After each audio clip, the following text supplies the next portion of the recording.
Bonjour, voici Léna. Et voici l'histoire du jour où Léna a compris pourquoi la réflexivité est nécessaire à l'apprentissage. C'était un jour pendant la période de confinement. Un de ces samedis matins où il a fait si chaud pour un début avril. Un jour où Léna s'est soudainement inquiétée pour l'arrosage à venir des rosiers du jardin. Histoire de ne pas gaspiller trop d'eau, elle décide d'installer un système d'arrosage économique.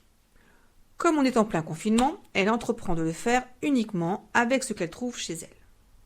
Pour cela, elle commence par récupérer un tuyau microporeux au milieu d'autres reliquats de tuyaux d'arrosage.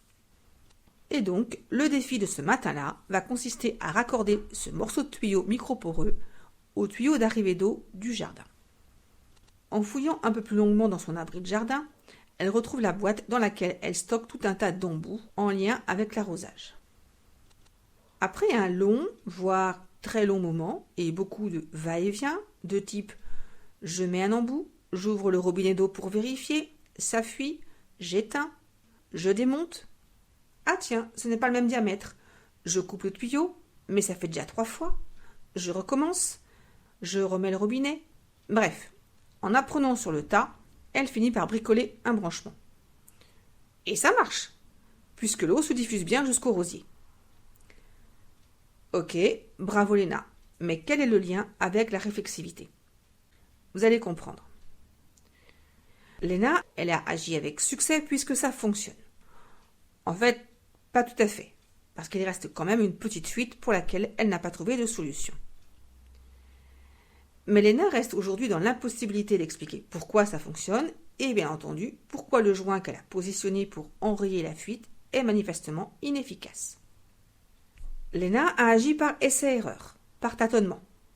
Avec succès, même si c'est un demi-succès. Mais au final, elle n'a rien appris. Cette expérience n'a pas été formatrice pour elle.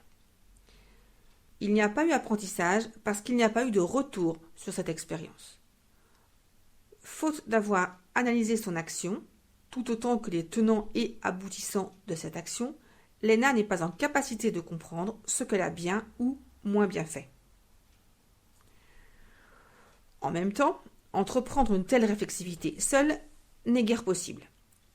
Il aurait fallu un mentor, un sachant bienveillant qui interroge sa façon de faire, qui confronte sa pratique à ce qui aurait dû être fait, tel que c'est prescrit par l'état de l'art en quelque sorte. Réfléchir sur son action en étant guidé par un expert métier aurait permis à Léna de comprendre pourquoi son branchement ne fonctionne pas et comment le rendre performant. Une action, même réussie, qui n'est pas suivie d'une réflexion, n'est pas formative. Il n'y a ni apprentissage, ni montée en compétences, car il n'y a pas de capitalisation des savoirs et savoir-faire.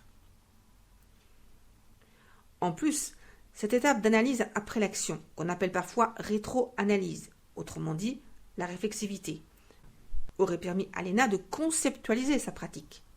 Ainsi, elle aurait pu se créer une représentation, un modèle de référence pour la situation branchement de tuyau et permettre un transfert de compétences si c'était à refaire dans une autre situation similaire ou proche. Justement, pour Léna, c'est à refaire aujourd'hui. Elle doit brancher le frigidaire américain de ses parents. Et il y a un truc qu'elle n'a toujours pas compris au niveau des raccords. Former, ça n'est pas simplement apprendre à faire le travail, c'est aussi apprendre à partir du faire, à en expliciter les raisonnements qui sous-tendent l'action.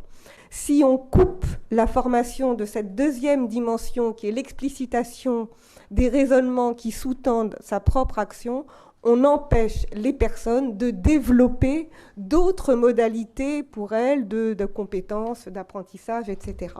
Donc, de ce point de vue-là, il ne s'agit pas de penser que l'action, on ne peut pas parler de formation dès l'instant que l'on entend que l'activité productive. Il y a ce qu'on appelle l'activité constructive, c'est-à-dire qu'est-ce qui permet de construire des raisonnements qui permettent l'action.